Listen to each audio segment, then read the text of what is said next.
Bien, comencemos. Vamos a iniciar absolutamente de lleno nuestro siguiente seminario y es el seminario A y C.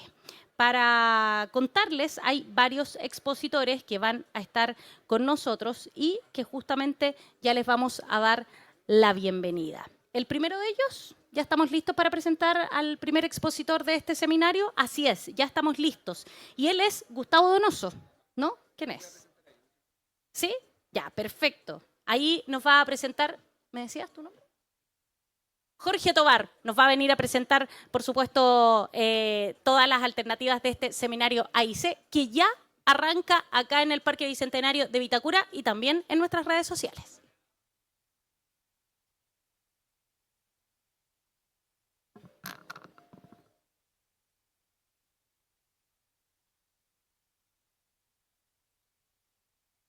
Hola, ¿cómo están? Buenas tardes. Mi nombre es Jorge Tobar, yo soy presidente de AIC, Asociación de Ingenieros Civiles Estructurales, y desde el año pasado nos ganamos un espacio en la Feria de la Madera que claramente no queremos perder. Tenemos la gran responsabilidad de acompañar la sustentabilidad y el avance en madera en las estructuras, haciendo un buen diseño estructural. Somos el país más sísmico, así que hemos querido acompañar a toda la industria de la madera y por eso hoy día vamos a hacer un seminario donde hemos traído a socios de la asociación a mostrar proyectos que han sido calculados. Nosotros a contar del año 2023-2024 creamos un subcomité de madera, estamos presentes en los subcomités normativos, estamos presentes también en el área académica y, por qué no decirlo, también con la parte privada y pública, ¿ya? Así que hoy día vamos a tocar 3 puntos principales. El primero, avance normativo, que es lo que les acabo de comentar. Hay avances, hoy día la norma 1198 ya incorpora el diseño de estructuras de madera en pie derecho. Estamos pujando para que próximamente también existan normativas para poder diseñar en CLT. Así que lo que queremos hoy día es mostrar proyectos que vean que esto está avanzando. Para eso nos juntamos con un grupo de ingenieros. Gustavo Donoso, que representa Arauco, les trae distintos proyectos que les ha tocado a ellos como empresa ver.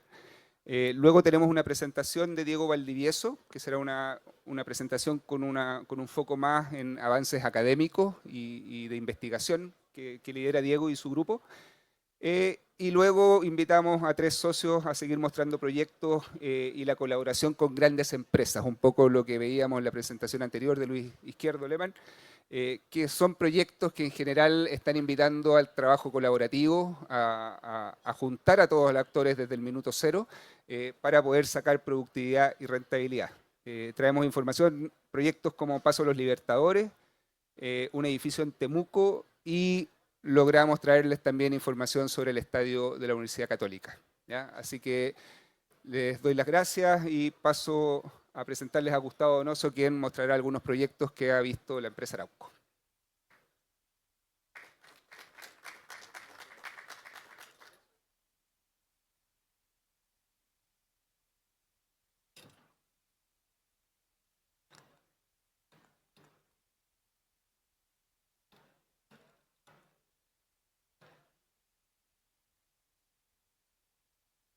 ¿Aló?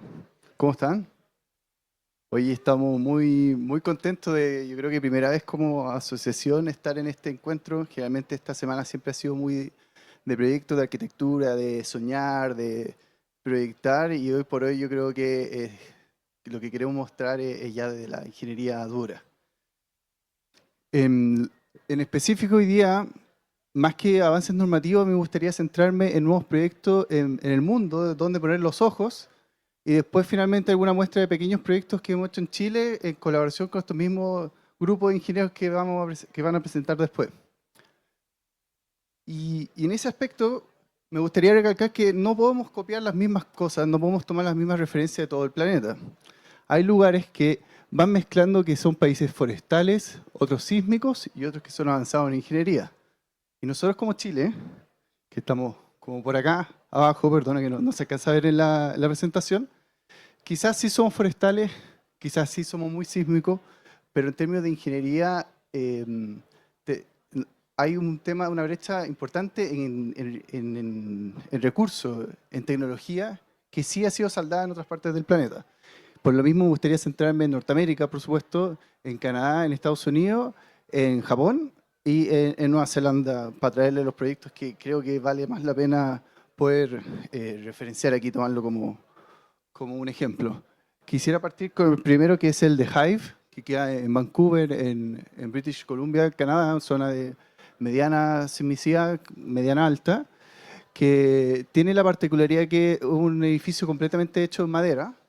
Es un edificio que mezcla em, elementos de madera con elementos de acero como disipadores sísmicos y que tiene 10 pisos, que es un tamaño bastante considerable, y que además, como siempre, estos edificios de madera vienen complementados con certificaciones sustentables. Por ejemplo, en este caso tiene la certificación LEED de oro.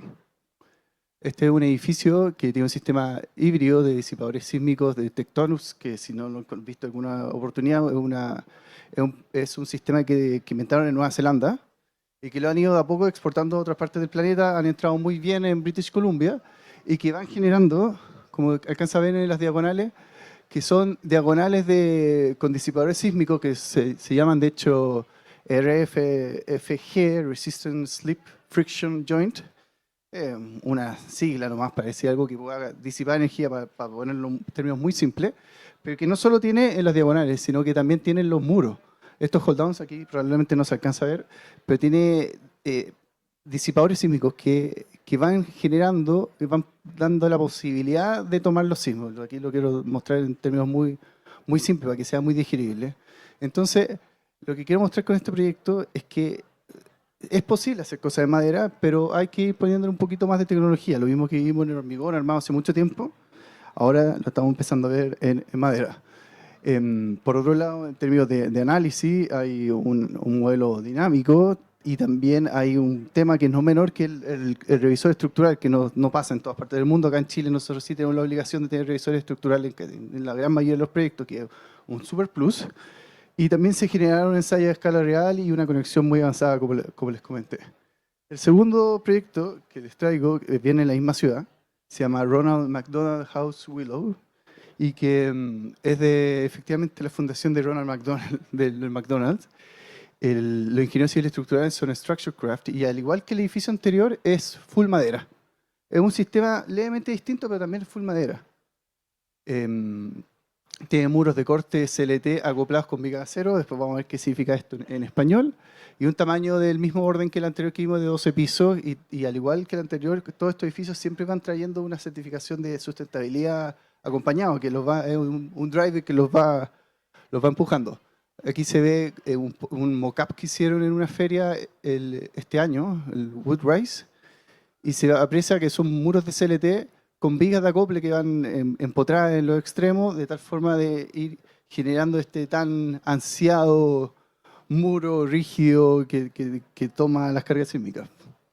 Son 12 pisos, es 100% madera, y el sistema es una especie de balloon frame, por decirlo de alguna forma, de muros de CLT completamente lo más continuo posible. El tercero y último de Canadá, el UBC Gateway, que es como la nueva puerta de entrada de esta universidad, queda en la misma ciudad. Es de madera masiva, de madera laminada con CLT, y tiene la particularidad que trae un sistema de losas híbridas concreto-madera que se llama CREE, que es un sistema de Europa, de central, entiendo que Alemania, que de hecho vale la pena ver cómo lo podríamos ir nosotros copiando, inspirándonos, etcétera. Algunas fichas, muestras del edificio, que es increíble, que es mucha madera, un atrio interior, con muchos vigas, pilares a la vista. Y lo principal, yo te diría que es no solo que es full madera, sino que también el sistema lateral es full madera, el sistema gravitacional es híbrido. Entonces nosotros acá en Chile tenemos esa posibilidad, y en el mundo también, de que estos edificios de madera no sean 100% madera, sino que también se vayan complementando con otros materiales, hormigón, acero, etcétera. Todo esto para fomentar la prefabricación, que esto sea rápido, que sea certero, que sea costo eficiente. Nos saltamos un poco al país vecino de Estados Unidos, un edificio gigante de Google, el Google MT1, que queda en California, un poco más sísmico que British Columbia, la Oficina de Ingenieros Civiles Estructurales de Equilibrium, y es un edificio que mezcla, a diferencia de los anteriores, mezcla madera, laminada, CLT, el mass timber, con acero, un tamaño de 5 pisos y una certificación LEED Platinum. Vemos acá imágenes por dentro, cómo se van conformando estos marcos ilustrados, que es el concepto que nos gusta, decía a nosotros, para poner diagonales de acero, y que se va complementando muy bien el acero con la madera. Por un tema de tolerancias dimensionales, tener cuadrillas que funcionan en idiomas más o menos similares, que son la precisión, los equipos técnicos para montar todo esto. Y que es un sistema que yo creo que acá en Chile también es muy fácil de poder replicar. En segundo lugar, y también en Estados Unidos, en California también, me gustaría mostrarles este edificio, que es una universidad gigantesca, que también combina el mismo sistema, con marco ilustrado de acero, en B, con el sistema gravitacional de pilares y vigas de madera laminada. Tiene voladizo importante y tiene luces gigantesca, de 70 pies. Por otro lado, ahora nos saltamos de continentes, vamos a Japón, y yo creo que vale la pena apreciar la magnitud del proyecto que estamos viendo frente a nosotros, que es el proyecto en madera más grande que se haya realizado en el planeta. Es gigantesco. Mira, por favor, fíjense la magnitud de esto. Es una mezcla de solo madera laminada y es como a mí me gusta pensarlo como, es como tomar el sistema japonés de carpintería y extrapolarlo al máximo y llevarlo a una escala impresionante que se alcanza a apreciar. Rompe cualquier paradigma de lo que es un edificio en madera. Es un sistema de poste viga, pero de ensamblaje se llama Nuki, tradicional japonesa, pero en este caso no es 100% madera, no nos engañemos, porque tiene unas placas de acero de refuerzo simplemente para que esta conexión funcione un poco mejor y que logre actualizarse a las nuevas normativas sísmicas japonesas. Es por lejos el edificio más grande de hecho en madera. De hecho se rompió el récord Guinness. Y también un punto que me gustaría recalcar es que siempre está en este tipo de muestras que son temporales, es qué pasa si son temporales, si son permanentes, qué vamos a hacer con esto después. Y esto queda un poco entre medio, porque hay una sección del edificio de 200 metros al norte, 600 metros al sur, que se va a mantener y el resto se va a desarmar y se va a poder mostrar, se va a poder tener otro uso en otros lugares. Ahora en un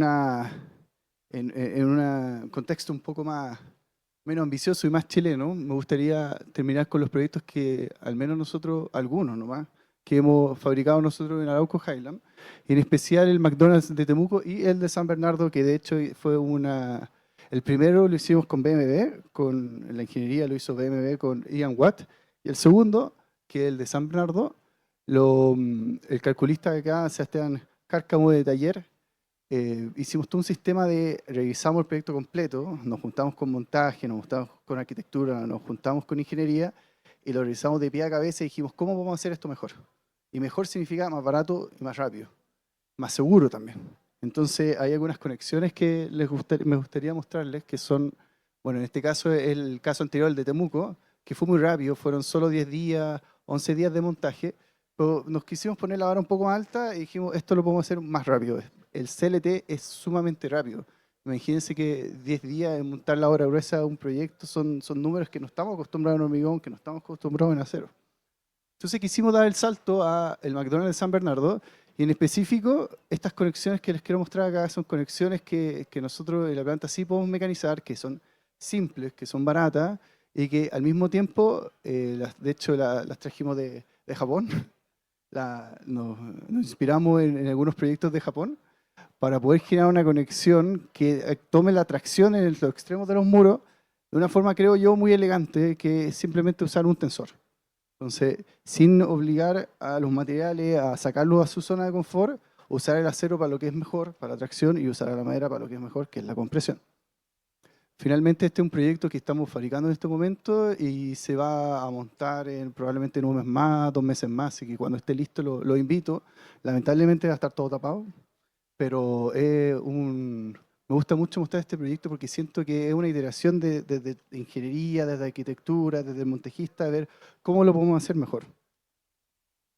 Y en segundo lugar está la casa CCHH de Cachagua, que quedó muy elegante, que también me gusta mostrarlo, no solo porque fue fabricado acá en Chile, sino que también mezcla acero de una manera con estos tensores que somos toman la tracción y que de hecho es un proyecto del calculista Clan Ingenieros con Jorge Tobar, que recién nos presentó acá. Fue un proyecto, un desafío interesante, difícil darle tanta... En la madera, a mí lo que me gusta decir siempre es que es muy versátil, se puede hacer muchas cosas, pero no se puede hacer absolutamente todo. Entonces la manera de llegar esa versatilidad a proyectos, la verdad que cambia proyecto a proyecto. No son todos iguales. Y en este caso, de hecho tiene 3 pisos, aquí se ve el modelo de fabricación, eso no refleja los cortes más que las placas de acero. Las placas de acero se pueden ver poco más arriba.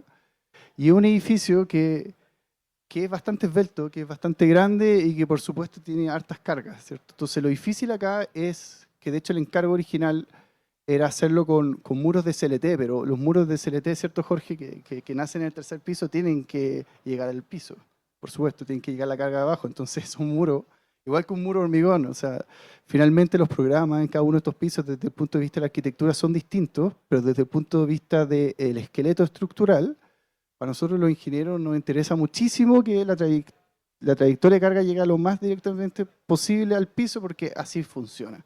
Y algo que nosotros nos vamos a inventar y que finalmente la naturaleza del sismo, la carga decide por dónde se va a ir, independiente si que nosotros queramos que se vaya por otro lado. La naturaleza tiene la última palabra. El tercer proyecto que les quiero traer es la capilla Santa María que va a quedar en Vallacoique, que el calculista es FHS ingeniero de Ernesto Hernández, que está también acá, y que fue un proyecto de madera masiva, de muros de CLT, con vigas de madera laminada y un cielo de CLT.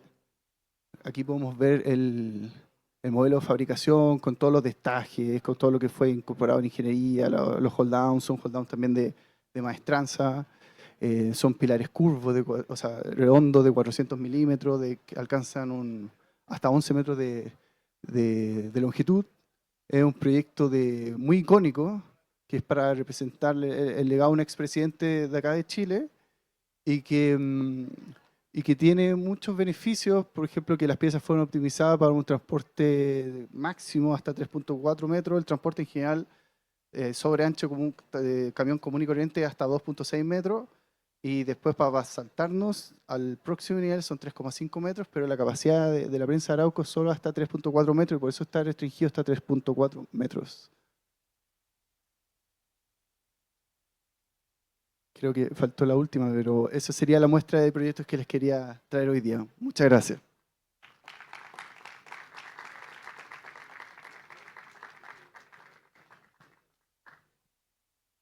No sé si hay ronda de preguntas, lo vamos a hacer después. Si no, lo invitamos a la próxima presentación de Diego Valdivieso.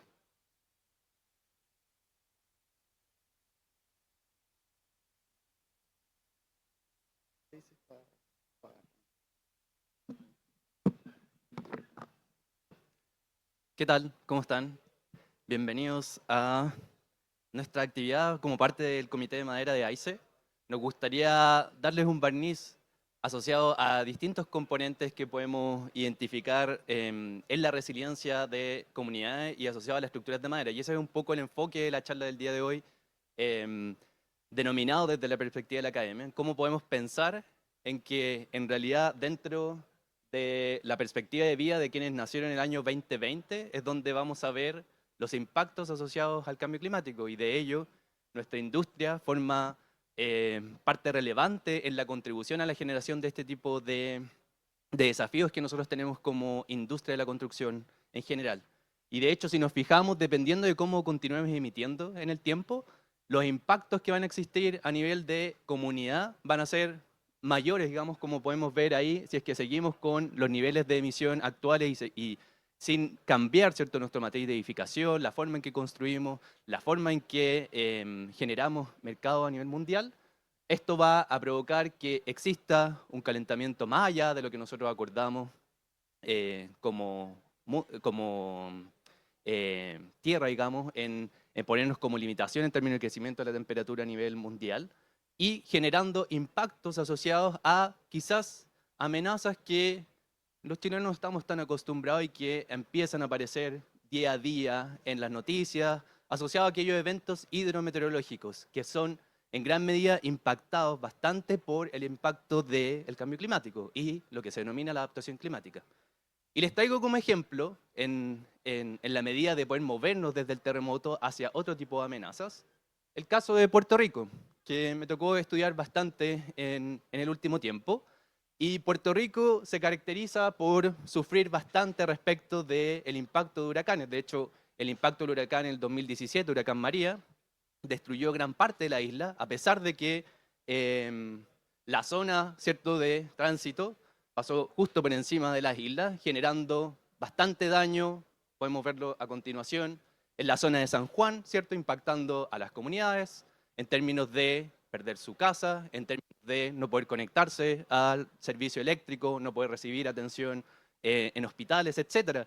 Entonces, ¿cómo nosotros podemos lograr resiliencia en estas comunidades pensando también en que nosotros estamos empujando a que exista cada vez más construcción en madera y eso indica que la exposición actual, que quizás está predominada por edificaciones de hormigón, edificaciones de acero, y que ahora vamos a avanzar a esas edificaciones en madera, necesitamos tomar eso en consideración dentro de nuestro análisis y en el diseño de esas estructuras. Este es el impacto que ocurrió en Puerto Rico, producto del huracán María. Acá pueden ver bastantes colores, pero quiero que pongan atención en los colores, acá en el Pentágono, ¿cierto?, donde podemos ver el daño a estructuras que generaron daño irreparable para esas comunidades, es decir, perdieron su casa, no podían volver a habitarla y por lo tanto entraron en un loop de constante proceso de recuperación y eso es lo que ocurre, de hecho, asociado a estos eventos hidrometeorológicos, potenciados por el cambio climático, se vuelven más frecuentes y más intensos. Y imagínense que ustedes para un evento como el huracán María perdieron su techo y tienen que vivir con una carpa azul dentro como techo, como solución al techo.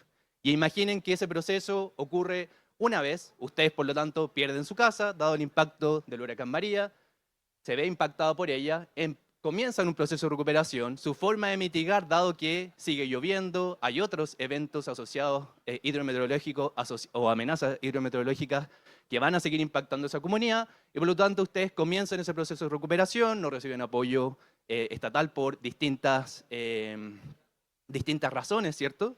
En este caso desde FEMA. Luego, en el 2022, que fue cuando por segunda vez visité Puerto Rico, afectó otro huracán, pero ahora el huracán Fiona, pero que tenía una componente distinta. No era mucho viento, sino que era más inundación. Entonces tenemos otra amenaza hidrometeorológica asociada al impacto de estas comunidades y esto genera un constante proceso de recuperación donde las comunidades no pueden recuperar, volver a su condición pre-impacto de la amenaza y genera informalidad, que en el caso de la isla llega hasta el 60% aproximadamente. ¿Cómo nosotros enfrentamos estos desafíos? Vivimos en un mundo que no es solo terremotos, es un mundo de múltiples amenazas y las hidrometeorológicas se van a ver potenciadas cada vez más por el efecto del cambio climático.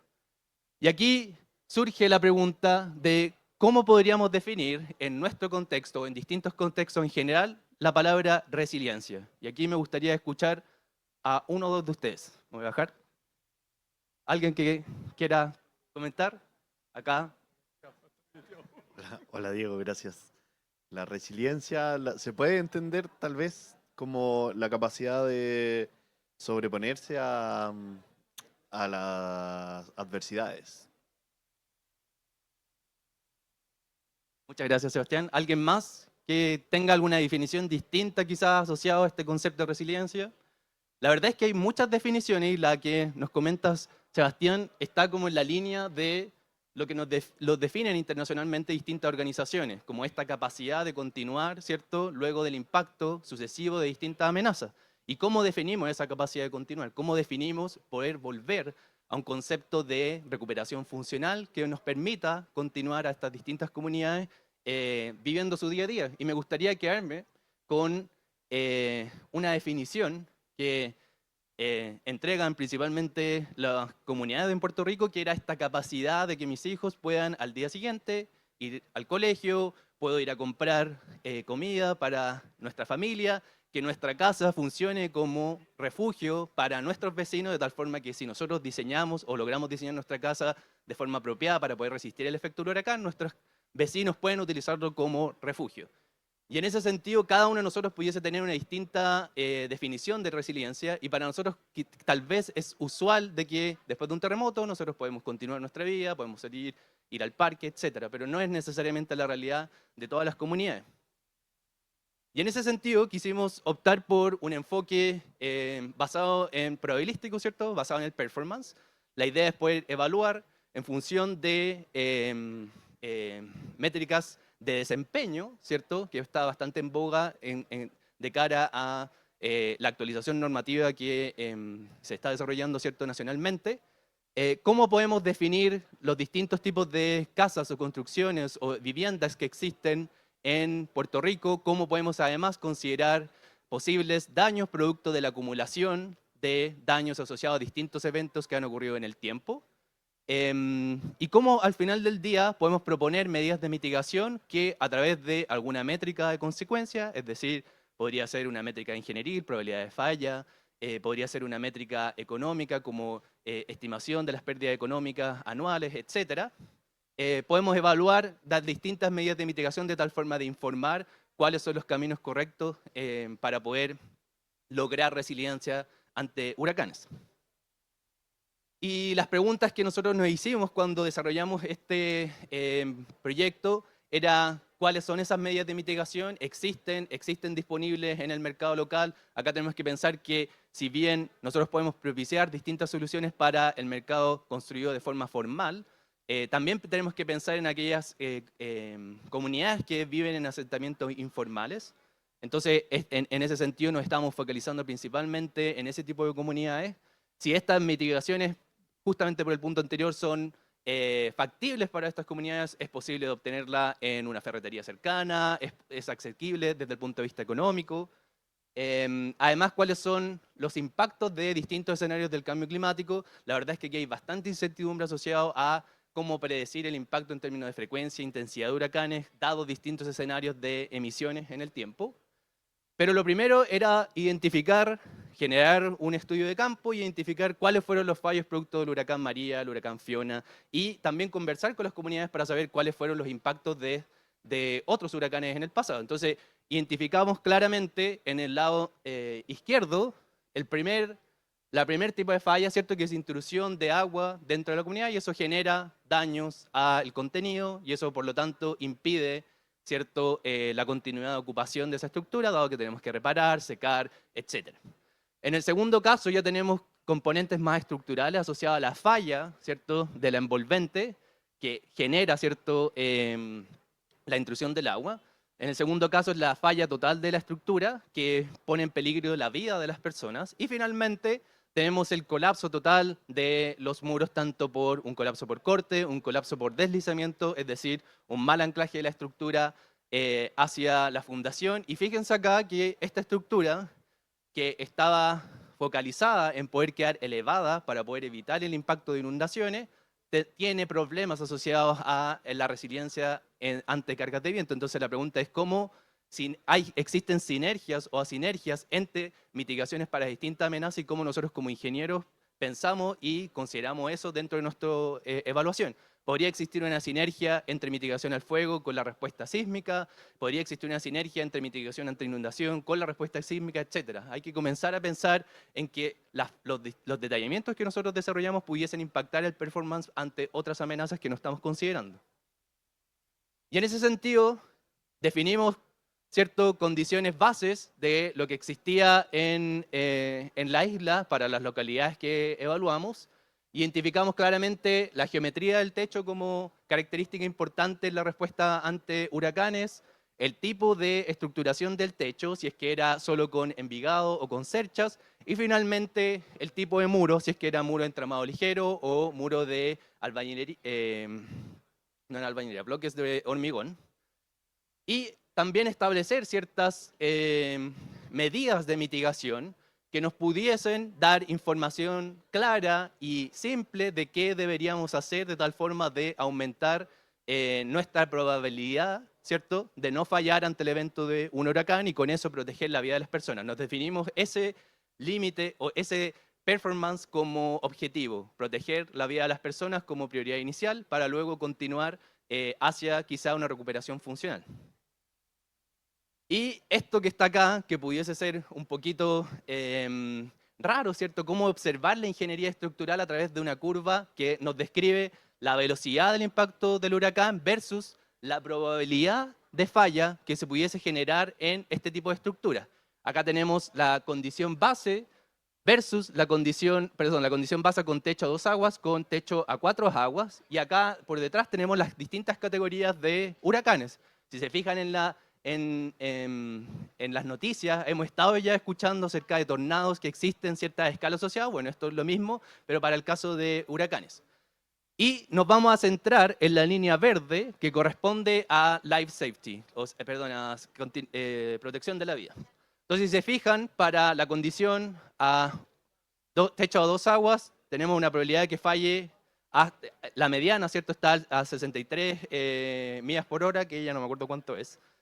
Y en el caso de a 4 aguas, 85. O sea, ya podemos pensar que es mejor utilizar una geometría de 4 aguas para el performance ante el impacto de vientos huracanados. Luego, si mitigamos, y aquí empieza el proceso de mitigo acá el techo porque está fallando primero, pero ¿qué pasa si dejo de mitigar el resto? Lo que hablaba Gustavo en la presentación anterior, tenemos que generar un camino de carga continuo y recuerden que en toda estructura, la estructura es tan resistente como aquel eslabón más débil dentro de la cadena de transferencia de carga y en este caso si solo reforzamos un componente, el resto de los componentes pueden fallar antes y es lo que comenzaba a ocurrir si es que no reforzábamos también el techo, porque si nosotros generamos encuestas con las comunidades y nos decían, no, el reforzamiento debería estar focalizado principalmente en el techo, pero eso genera daños o consecuencias no estimadas, digamos, en la respuesta de los muros.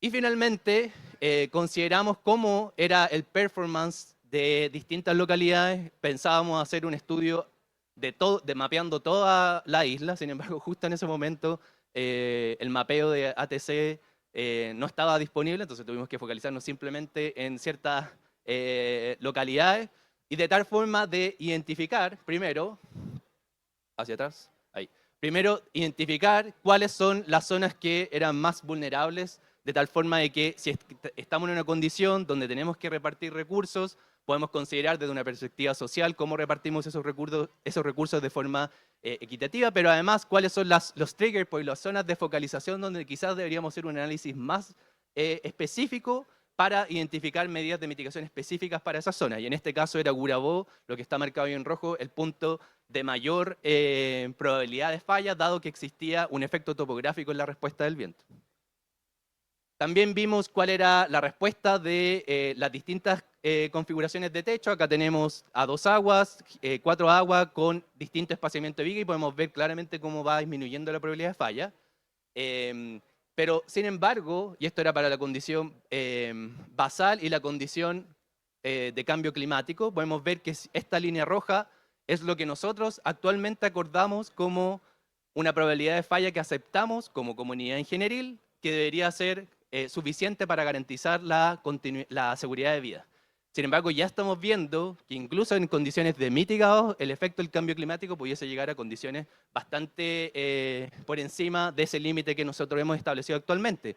Dado por eso, la normativa norteamericana está en actualización para ya comenzar a considerar un capítulo que si bien no va a ser normativo, para empezar a proyectar nuestro diseño considerando el impacto del cambio climático.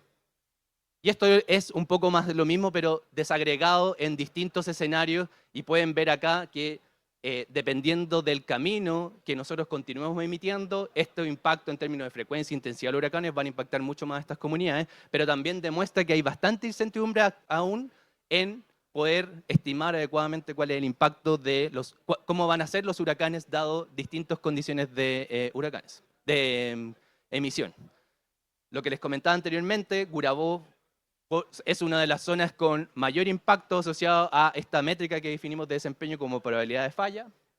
Sin embargo, si utilizamos techos a 4 aguas, logramos un mejor performance de la respuesta de estructura, estando como en nivel de alarma amarillo. Esto es súper útil en poder comunicar a las comunidades el riesgo asociado a el impacto de estas huracanes. Y si yo estoy en una comunidad como Gurabo, entonces podría tomar aquellos resguardos necesarios, siendo que exista la alarma asociada, por ejemplo, a la ocurrencia de un huracán.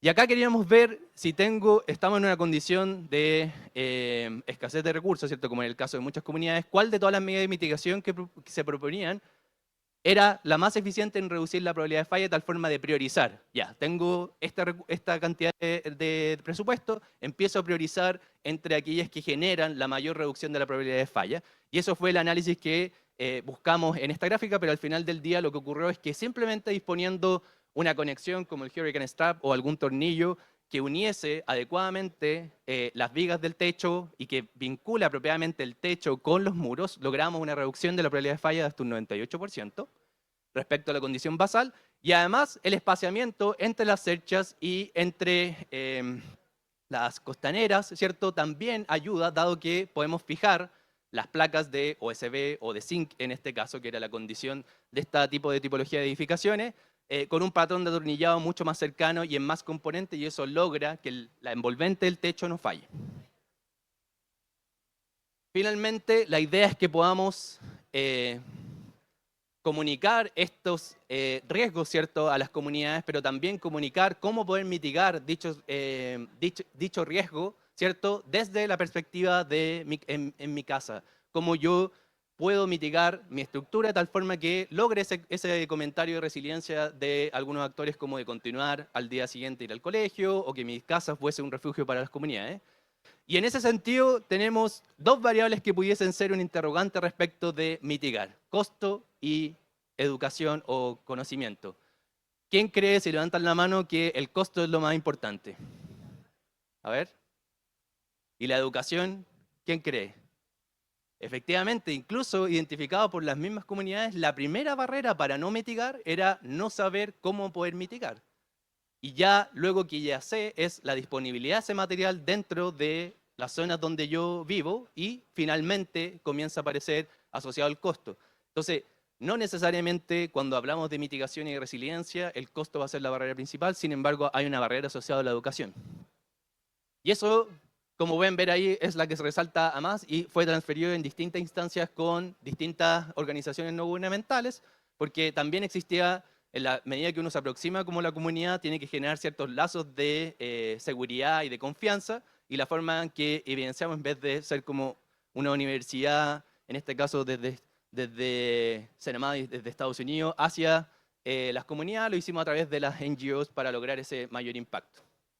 Y con eso, dentro de las aplicaciones prácticas, o teóricas de este estudio, es que fue posible desarrollar por primera vez para este tipo de edificación, que es construida de forma informal, pero que es extendible a otro tipo de edificaciones, curvas de fragilidad que ya nos da esta indicación del performance de la estructura en términos de probabilidad de falla. La idea es avanzar en términos de pérdida económica, tiempos de detención, funcionalidad, etc. Y además generar ciertas guías que permitan a estas comunidades poder mitigar y poder continuar su vida luego de ello. Y ya el mensaje de cierre a continuación es que, nuevamente, tanto Chile como el contexto puertorriqueño vive en un contexto de múltiples amenazas.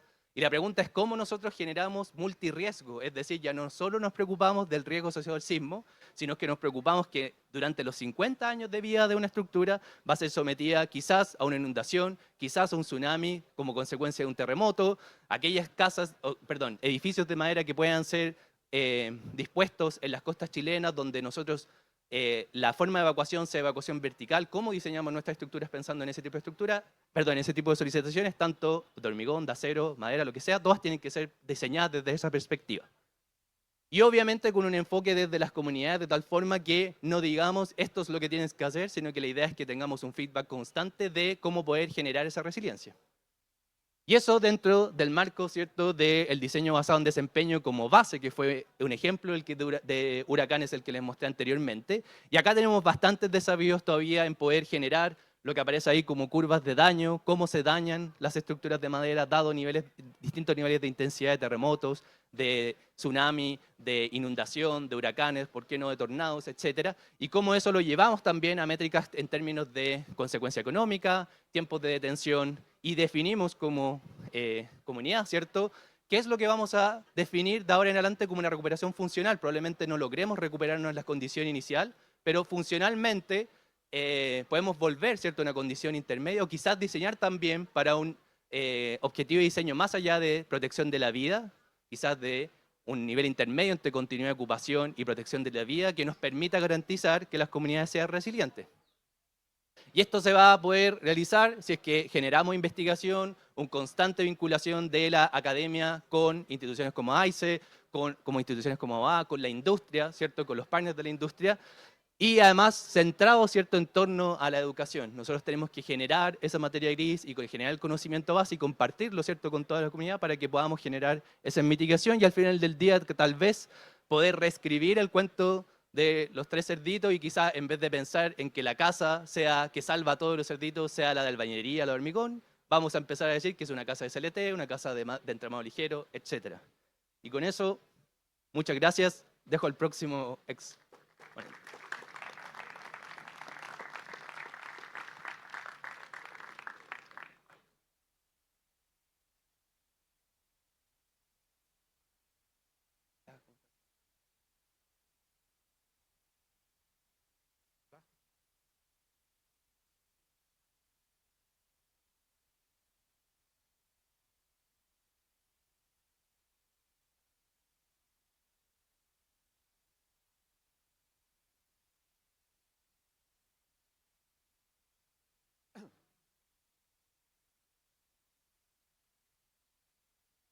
Hola, buenas tardes.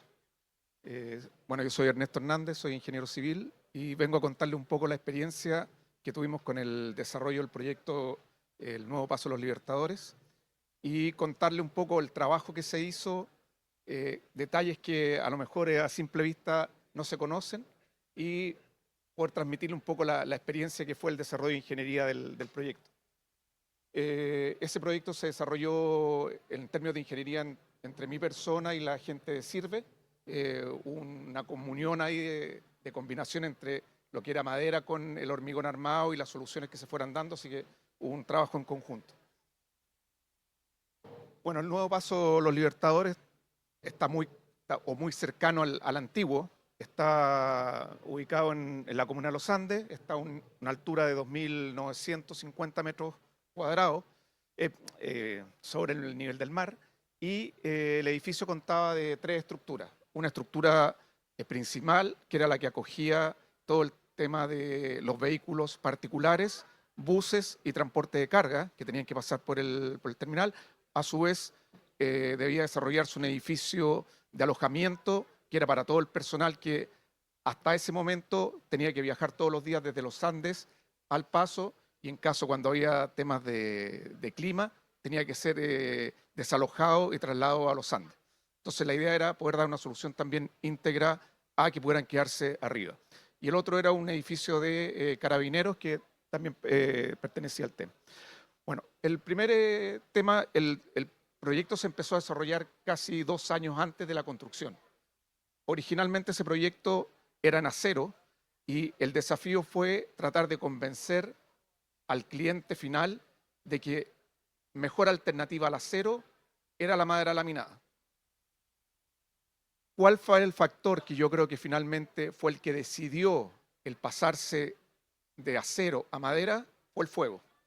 Es decir, los requerimientos de fuego para ese edificio era un F-120 y la verdad que poder lograr el F-120 con estructuras de acero solamente iba a ser a través de revestimiento o shotcrete, elementos de ese estilo, que hacían el edificio más caro y además no estaban las condiciones arriba como para poder decir, ¿sabes qué? Voy a poder forrar toda la viga de acero, voy a poder dar solución al fuego. Entonces finalmente se presentó un presupuesto estimativo de lo que podía costar en madera, se comparó con el acero, se vieron las ventajas del tema de la resistencia al fuego y se optó por la madera en esa instancia. Después empezamos a ver el tema que en esos minutos no se había sido declarado, digamos, que era el tema de la nieve. El tema de la nieve, originalmente se hablaron de 1.650 kilos por metro cuadrado, después se pasó a del orden de 1.050 kilos por metro cuadrado, ahí estábamos más contentos, y el MOP decidió, bueno, los 1050 ahí está a qué correspondían, pero el MOP decidió que ninguno de esos antecedentes, ni lo que estaba informado en la norma chilena, ni los antecedentes que tenían eran válidos. ¿Qué es lo que optaron ellos por hacer? Fue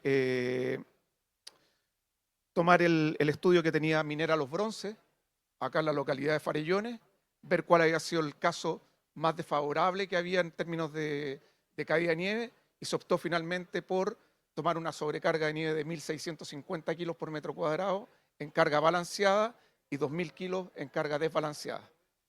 Ahí un poco me va a temblar nuevamente para poder ver cómo podíamos mantener el presupuesto, cómo podíamos mantener viable la alternativa de la madera laminada. Bueno, ahí está un poco la presentación. El edificio central era el edificio de control, carabinero, y el edificio de alojamiento. Aquí tenemos una planta que muestra cómo el edificio eran 22 ejes, había una junta de dilatación en el eje, no me acuerdo si era el eje 13 o 14, en que se colocó una doble viga y se le dio solución a una junta de dilatación que pedía por la parte de hormigón armado. Detalles del proyecto, bueno, eran 23 marcos de 57, ay, quedó la presentación antes, pero eran 57 centímetros de ancho las vigas, 1,60 m de altura y salvaban una longitud de desarrollo de 103 metros. Eso era cada marco. Se debieron instalar 1.911 costaneras de 170 por 700 milímetros y para dar solución al arriostramiento de la estructura, lo que finalmente optamos fue generar un tabloncillo de madera laminada de 37 milímetros de espesor y que pudiera generar el diafragma rígido sobre la cubierta. Bueno, para el volumen total de madera laminada, en ese eran 3.300 más el tabloncillo, que también fue madera laminada, llegamos cerca de los 4.200 metros cúbicos de madera laminada.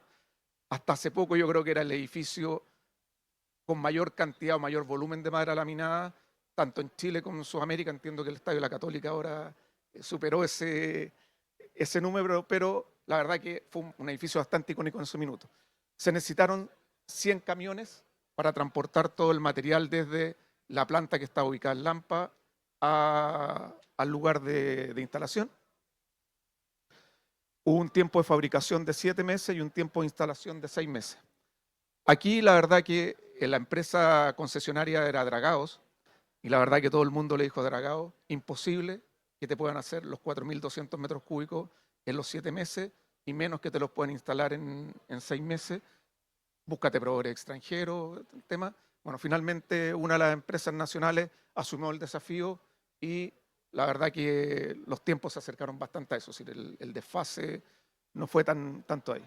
La mano de obra total que estuvo en el proyecto fueron 100 personas, directa en terreno fueron 50, administrativo en terreno 15, carpinteros en planta, porque también por el tamaño del edificio, los tiempos que habían de montaje y la dificultad que iba a haber en terreno, se decidió mecanizar todo en fábrica.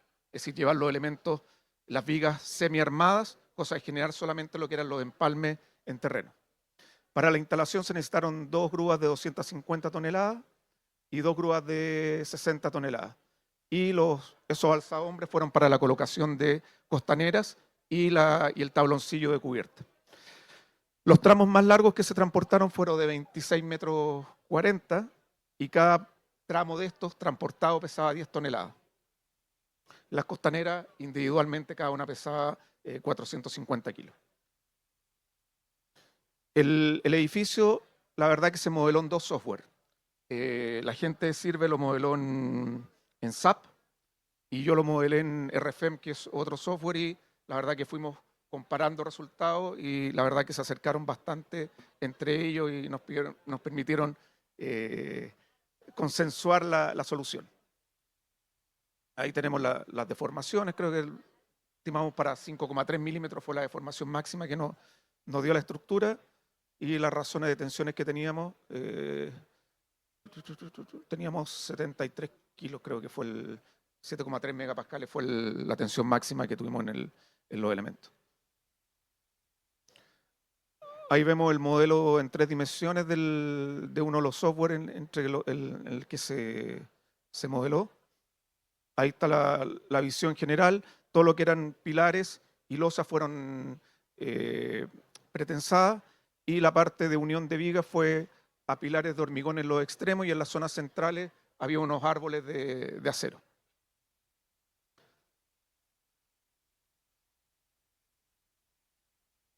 Bueno, esa es la elevación típica del marco. Bueno, aquí teníamos varios temas que poder solucionar. Primero era cómo transportar las vigas. Quedamos en que las vigas más largas tenían 26 metros 40, por lo tanto nos implicaba tener que generar uniones en el marco. ¿Cuáles fueron los puntos? Se decidió generar 6 tramos. Esos 6 tramos tenían que ver tanto con un tema de fabricación, es decir, si vemos el tramo 1 y el tramo 6, tenían curvatura, la curvatura del extremo de acá era bastante cerrada, entonces si manteníamos puntos más adelante, la verdad que el espesor de lámina hacía subir el costo del material, y por lo tanto se optó el primer punto de corte o el primer empalme donde casi terminaba la curva. Los siguientes tenían que ver con unión de viga, pero a su vez también la conexión, que teníamos conexiones de momento. Entonces, la verdad que hubieron bastantes soluciones que se fueron dando, tanto para lo que era empalme, como los temas el tema de requerimiento estructural.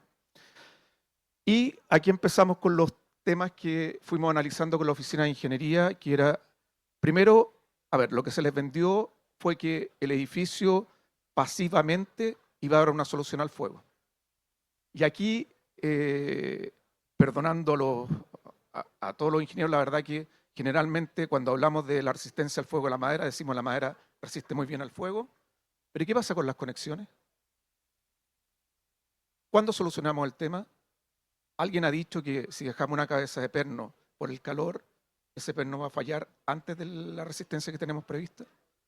Entonces, bueno, como yo vendí el tema de que íbamos a cumplir con ese fuego, ¿qué es lo que hicimos?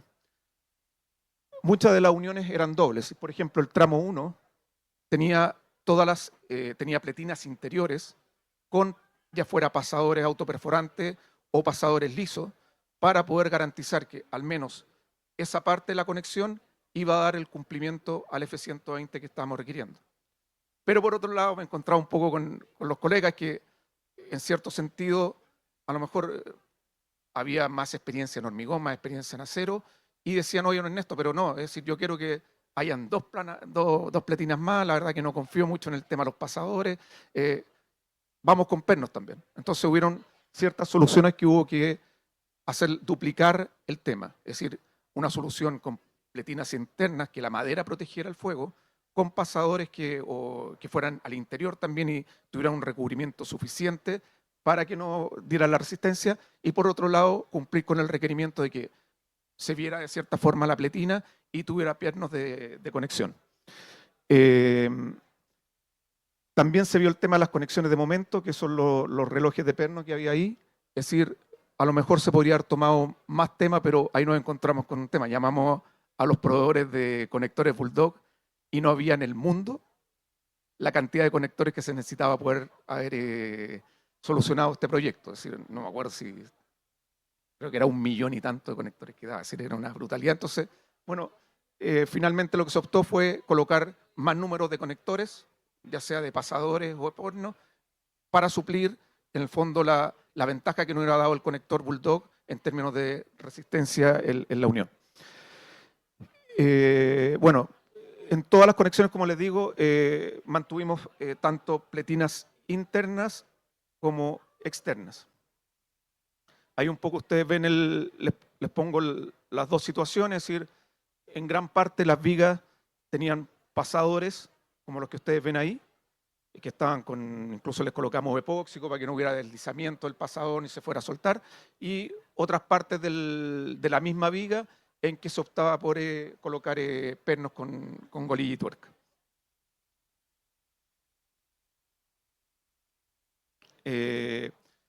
Este fue otro tema también. Para poder disminuir la cantidad de volumen de madera, se hicieron en ciertas zonas donde por un tema de resistencia hicieron el taco interior, se hizo un taco interior que era macizo.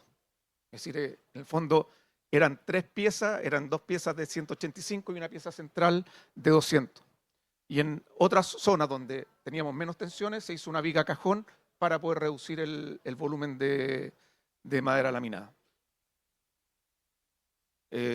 Bueno, ahí está el tema de las conexiones de momento que necesitábamos, que fueron con relojes de perno, y también se ubicaron en cierta forma a ciertas distancias también para poder optimizar y poder dar un mejor brazo de momento y poder disminuir en el fondo la cantidad de conectores por espacio y no hacer crecer más la viga en términos de cantidad de conectores y altura del elemento. Estas de acá son las planchas de uniones entre vigas que utilizamos, que como les digo, habían planchas que eran para solo conexión en tracción, zonas que teníamos corte, tomamos el corte, y como les digo, después cuando veamos la foto se van a fijar que duplicamos las planchas, tanto las que estaban hacia el interior como las que estaban hacia el exterior. Eran, bueno, la misma sección de empalmes de viga. Y para el tema de las costaneras, ya optamos por soluciones con tornillos VGZ o tornillos todo rosca, que la verdad que apuraban el tema de la instalación. La verdad que entraron bastantes menos kilos de lo que se hubiera requerido a lo mejor con una solución con plancha, y la verdad que nos garantizaba también de que en términos de resistencia o requerimiento estructural cumplían perfectamente con lo que necesitaban.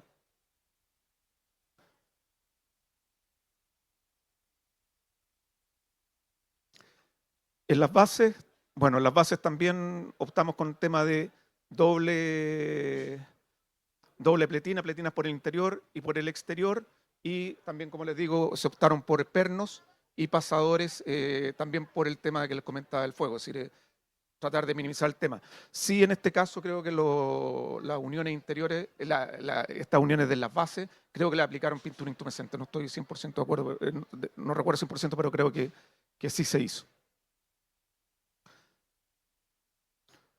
Bueno, esa era una foto que quise agregarla más o menos para que vieran como escala real que lo que significaba una unión en las bases del marco. Aquí hay una foto ya, esta era la losa de un tramo. Ahí lo que les comentaba yo, los pilares, o le llamamos los árboles de acero, donde se iban a ir conectando, apoyando las vigas. Las vigas estaban en un espaciamiento entre ellas de a 7,50 metros. Esa era la distancia que había entre vigas. Aquí vemos la foto y ven ustedes las vigas como estaban con el mecanizado, ya llegaban a terreno, listas para poder levantarlas y hacer las conexiones con la herrajería. Bueno, ahí tema izaje, ustedes ven que ya lo que eran conexiones de momento con los pernos iban listas y solamente se dejaba la parte de la conexión entre planchas metálicas de una viga con otra, que era lo último que se hacía, y eso ya se hacía arriba con el elemento instalado. Hay una vista de las primeras vigas que se fueron instalando. Acá hay una visión aérea, un poco para que fueran viendo cómo fue como la secuencia de montaje, porque la verdad que había que coordinar muchas cosas. No era solamente instalar las vigas de madera laminada, sino que habían otros trabajos que la constructora no podía detener y que se seguían haciendo.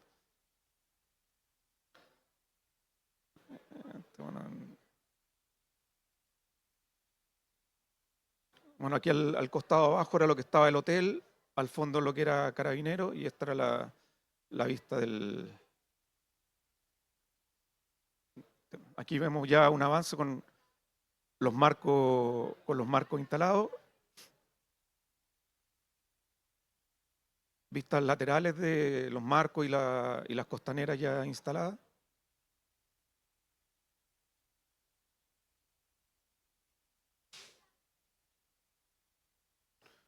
Un poco el avance que se fue haciendo en las vigas. Aquí ya vemos las conexiones. Es decir, si ustedes se fijan en los tramos, los empalmes que teníamos que se dejaron con planchas a la vista, y como les digo, siempre detrás de esas planchas por el interior habían la misma plancha que como que entregaba el factor de seguridad para el tema del fuego.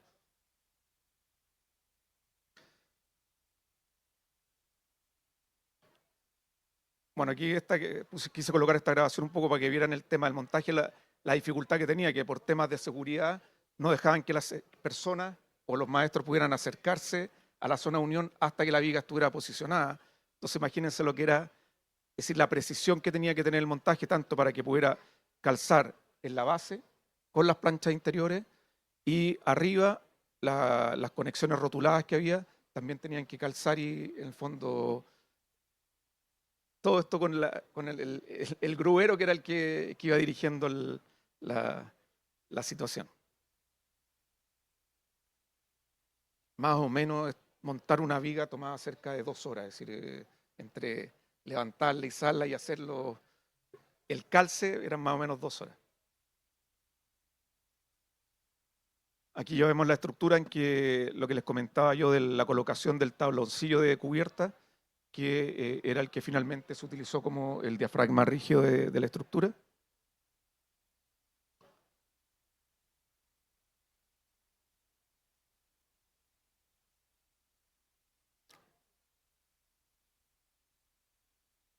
Bueno, ya vemos la estructura con todo el tabloncillo listo previo a la colocación de la cubierta. Y ya esas ya son fotos ya con el tema instalado ya. Ahí, el tema que les mostraba yo de las conexiones.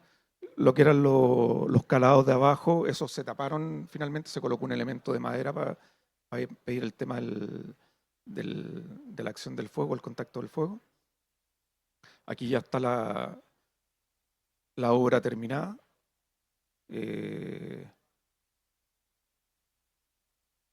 Esta es la zona donde pasan los buses y vemos ya que esto fue poco previo antes de la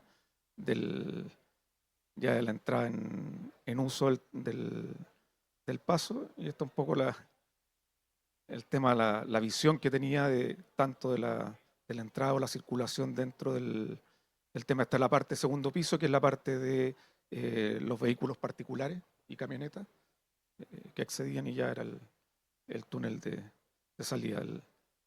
Esta parte también suponía que era en madera laminada, pero finalmente optó el mandante por hacerla en acero. Y ese es un poco como el resumen del paso. No sé si tienen consultas o dudas al respecto.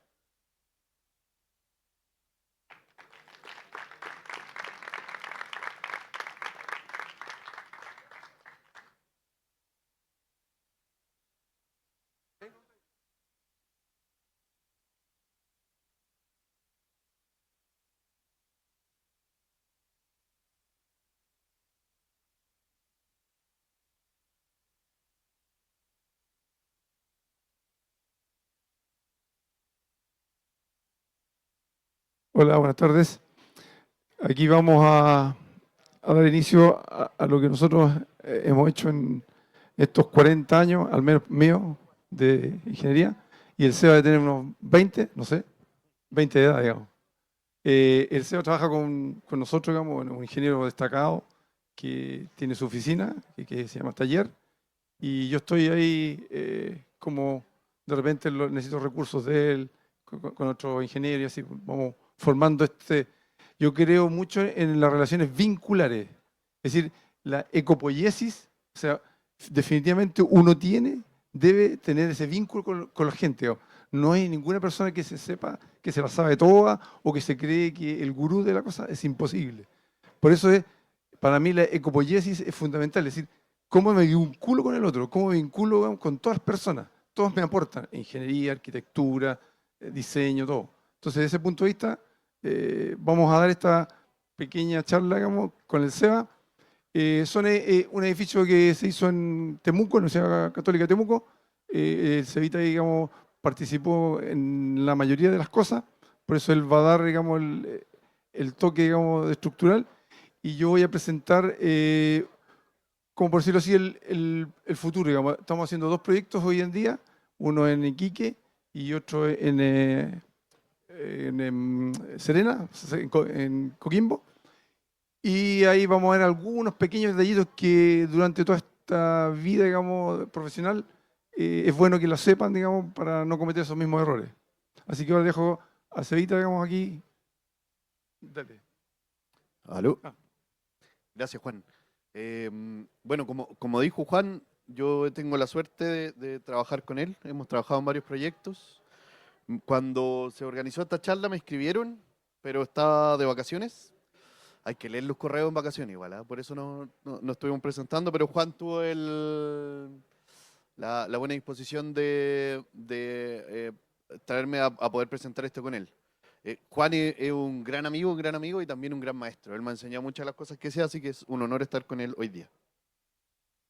Lo que les voy a comentar yo brevemente es el pabellón docente que hicimos en Temuco. Es un edificio que está construido, es un edificio de 4 pisos más un zócalo de madera laminada con un núcleo de hormigón, que es una tipología que con Juan, con Diego también Valdivieso y con la oficina hemos trabajado bastante y estamos muy contentos de que esto se haya construido finalmente.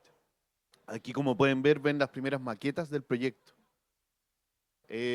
Cuando empecé a trabajar en el proyecto, este era el primer encargo, que era un edificio esbelto, pequeño, y aparecía pequeño en proporción a los proyectos que hemos estado estudiando, ¿no? Pero aparece también este núcleo importante y aparece proyectado hacia arriba. Esta era la primera iteración del proyecto. Yo creo, voy a mostrarles algunos detalles, voy a hablarles un poco de cómo fue el proceso de diseño con arquitectura. Voy a ser breve, tenemos poco tiempo, pero en mi opinión esto tal vez es lo más interesante de este proyecto del diseño. Cómo este núcleo fue cambiando y cómo, y a título muy personal, es de mucho interés para mí reconocer cómo son las expectativas de quienes componen o quienes diseñan este edificio. Cómo llega a establecer el tamaño de ese núcleo. Porque tenemos tan poca experiencia, sobre todo en Chile, con la respuesta de los edificios híbridos, que no hay unas referencias tan cercanas como las que sí hay para hormigón armado, por ejemplo.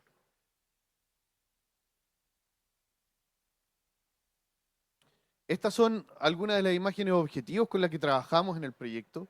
Si se pueden dar cuenta, aparecen algunas diagonales que complican bastante el análisis sísmico finalmente, ¿no? ¿Cuál es el elemento importante y cuál no?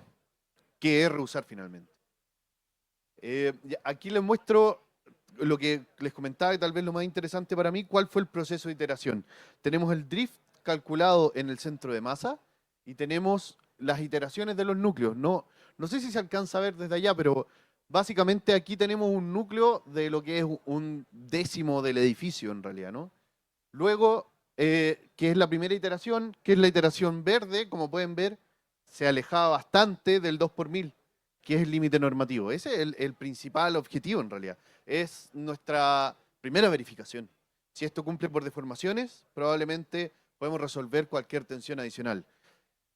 Y podemos ver que en la primera iteración estaba muy lejos, entonces tuvimos que conversar rápidamente con ellos.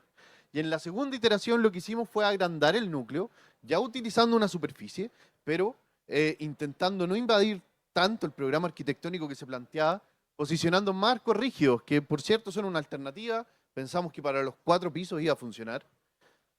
Pero como ven en el color magenta, que es la segunda iteración, igual quedaba pasado del drift admisible.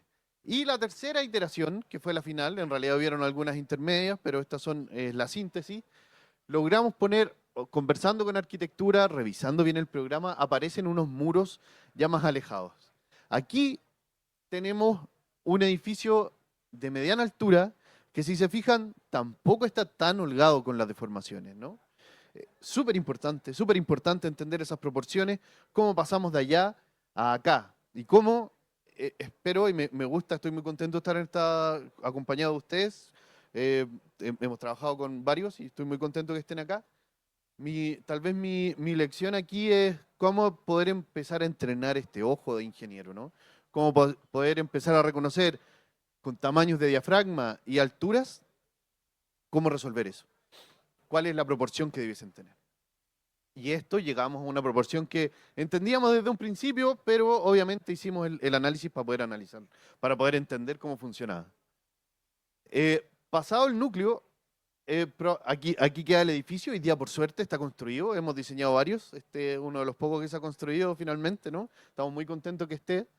Y aquí podemos ver algunas de las conexiones, tal cual como decía Ernesto, ¿no? Procuramos tener la mayor de las conexiones embebidas. Siguen apareciendo las cabezas, pero de alguna manera la pletina está adentro, sigue funcionando a corte. Y aquí tenemos algunos de los planos, cómo pasamos desde ese núcleo, un núcleo pequeño, a un núcleo más grande. Se ven mejores los muros, se ve que tenemos aquí un eje resistente importante, pero una vez que superamos eso, la otra restricción de movimiento, de deformaciones, tenía que ver con el diafragma. Y el diafragma, como bien sabrán, tal vez es lo más crítico en los edificios híbridos hoy día. Cómo esto empieza a funcionar como una viga en voladizo finalmente, ¿no? Es como un volado sísmico.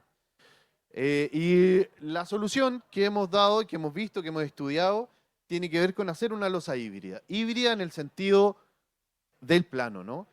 Fuera del plano, la carga vertical la soportan las vigas, pero la carga o la rigidización del diafragma desde este punto, el punto más alejado, hacia el núcleo, la hacemos con esta sobrelosa armada. Una sobrelosa que tiene un espesor mínimo, ¿no? Ahí podemos ver que tiene un espesor de 8 centímetros aproximadamente y que la armamos con elementos de refuerzo.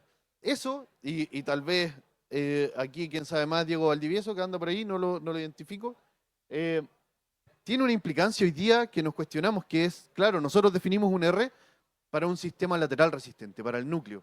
Puede ser el núcleo, va a ser la viga, van a ser muros. Eso, si bien hoy día no está actualizado en la 433, la conversación, los documentos extranjeros lo definen bien. Pero la pregunta aquí es, ¿con qué R vamos a diseñar el diafragma, digamos? Sigue siendo una fuerza sísmica, sigue siendo una fuerza que tiene que disipar energía. Lo que pareciera querer decirnos Diego en su investigación, que me parece bastante lógico y es lo que estamos viendo, es que un elemento de madera, una losa SLT, por ejemplo, o una losa de entramado ligero, debe tener otro R para verificar deformaciones y esfuerzos, ¿no? Razón por la cual este tipo de edificio, esta tipología, es súper importante poder entender por qué y cómo usar la losa armada. Aquí hay algún par de conexiones, ¿no? Tenemos terciados dobles para poder ayudar con las vibraciones y poder generar este diafragma también, seguir rigidizando. Y tenemos estas conexiones que son tipo, ¿no? De las columnas para evitar el aplastamiento de las vigas de CLT. Eso es súper importante. Volvemos a tener las conexiones que también se repiten en el hormigón. Aquí hay, solamente haciendo una repasada rápida de los tipos de conexiones y cómo se van conectando las vigas en relación a lo que dijo Ernesto, que hay que intentar proteger este acero, ¿no? Es una presentación breve esta, le voy a dar la palabra a Juan Acevedo, pero sí no quería perder la oportunidad de hacer esta reflexión. No veo muchos colegas arquitectos acá, espero que lo hayan, pero es súper importante tal vez entender esto. Esto es el componente que nos ayuda a tener el diálogo con la arquitectura. Las fuerzas son conceptos abstractos, pero los movimientos que estamos viendo son súper representativos. Es ahí donde aparece el diálogo tal vez. Y no solamente la deformación, sino que entender que nosotros como calculistas trabajamos en una temporalidad extraña, trabajamos verificando ambas deformaciones. Aquí hay una superposición de los dos movimientos. Y eso no es tan sencillo de comunicar, ¿no? Creo que ese es uno de los mensajes con los que me gustaría terminar esta presentación. Cómo poder conversar mejor con las otras disciplinas y cómo la madera finalmente es un diseño que depende mucho de la lógica interdisciplinar. Juan, por favor. Gracias, Evita. Bueno, faltaron algunas diapositivas en esa tuya. Bueno, las puedo ver yo, digamos. Estos arreglamientos que están son de bonito, digamos. Eso se hicieron un poco por el look de arquitectura, para que no intervengan, como decía el Seba, digamos, en el proceso de corte. ¿Qué más hay? Bueno, esto ya es una vista, digamos, de tarde-noche. Bueno, lo que yo les había anticipado, quiero hablar un poquito de detallitos que nos han pasado, digamos, en estos años, digamos, pero como hay poquito tiempo, vamos a hacerlo rapidito. Y la idea es que la experiencia, como dice ahí, Oscar Wilde, es simplemente el nombre que le damos a nuestros errores. Lo primero, imagínense usted acá, en esta foto, todos los errores que hay, digamos. Primero, la idea es que la madera quede despegada del hormigón. Tiene que haber una especie de un herraje de unos 10 o 15 centímetros mínimo para que no se acumule el agua. Segundo, usan perno o algunas veces usan bueno, estos pernos no son galvanizados. Y algunas veces usan hilo, digamos, una serie de cosas que impiden que esta unión sea del todo bien. Y esto, digamos, si es que por fuerza es más grande, se tiene que levantar. Si es menor, el hormigón, perfecto, puede dejarse, pero se tiene que igual haber este gap de unos 10 a 15 centímetros mínimo. Aquí esto es el pasado. Antiguamente, digamos, la gente que construía se llevaban los planos y se llevaban las piezas con sobremedida. Entonces el riesgo era que el maestro tomaba la decisión. Y normalmente, digamos, los maestros en general tienen una wincha y esa wincha se va gastando los primeros números. Y ellos son así como los cabros chicos, ver para creer. Entonces se colocan en el 10. Se colocan en el 10 y le dicen corta. Y ahí cortaban y cortaban 10 centímetros menos la estructura. Aquí lo mismo, el pilar tiene el vástago perfecto, pero está embebido. Eso tampoco sirve. Independiente que la madera esté impregnada, porque no sabemos de qué calidad. Nosotros hemos tenido experiencias, casi ya no la puedo nombrar, pero que se impregnó y finalmente la impregnación era un tinte nomás. ¿Ah? Entonces esto es un riesgo que no debe correr la estructura. Esto es en Costa Rica. Este es un detalle, digamos, más de ingeniería, digamos, más de diseño. Esto, digamos, está confinado por los 4 lados. Este es un pilar semi-exterior. Eso no puede ser, porque está confinado. Cuando hay deformaciones va a empezar a abrirse y va a entrar el agua o la humedad. Entonces, esto que acumula no hay que hacerlo nunca. Por eso pletina interior, lo que sea, o 2 por último, lo que sea. Pero no puede ser confinado al 100%. Y este de acá, este caso que es muy parecido, está totalmente confinado. Yo lo traigo por otra cosa, por un detallito estructural que no sé, no conozco quién hizo el cálculo, pero esto está empotrado. Y a mí me consta, digamos, por los penes, por el doble momento. Pero eso es rotulado, no es empotrado. Si uno quiere empotrado, tiene que colocar una cantidad de tornillos o pernos acá y un brazo palanca y que exista esa fuerza. Entonces, eso no es el concepto de empotrado, que me imagino que el que calculó no es así. Otro detalle, digamos, son los elementos de tope. El ideal, digamos, en el caso de una costanera o de techo, es que esto no ocurra. Debe ocurrir en barbillado, que da la 1198, de manera que la madera, sí o sí, para lo único que sirve es para, bueno, no para lo único, pero varios, trabaja el aplastamiento. Ese es su mayor mérito, trabajar el aplastamiento. Si no trabaja el aplastamiento, va a forzar a la unión, va a forzar a los pernos al corte, va a forzar a todas las cosas que no son prácticamente lo que su importancia es la madera, es el trabajo al aplastamiento. En el caso de aquí para los arquitectos, aquí tenemos un ingeniero arquitecto que ya está doctorado ya, un tapacán. Nunca en planta se hace el corte recto, siempre con un desvey, así como en las puertas. De manera que si hay alguna vez una separación, se trabaja, no se vea la luz, no se vea, digamos, que está, digamos, esto, la pifia, digamos. Acá, aquí está el caso. Pilar y las vigas están 2 centímetros antes. Eso no está trabajando el aplastamiento. Ese es un problema típico, digamos, de obra, de supervisión. ¿Por qué no se revisa eso?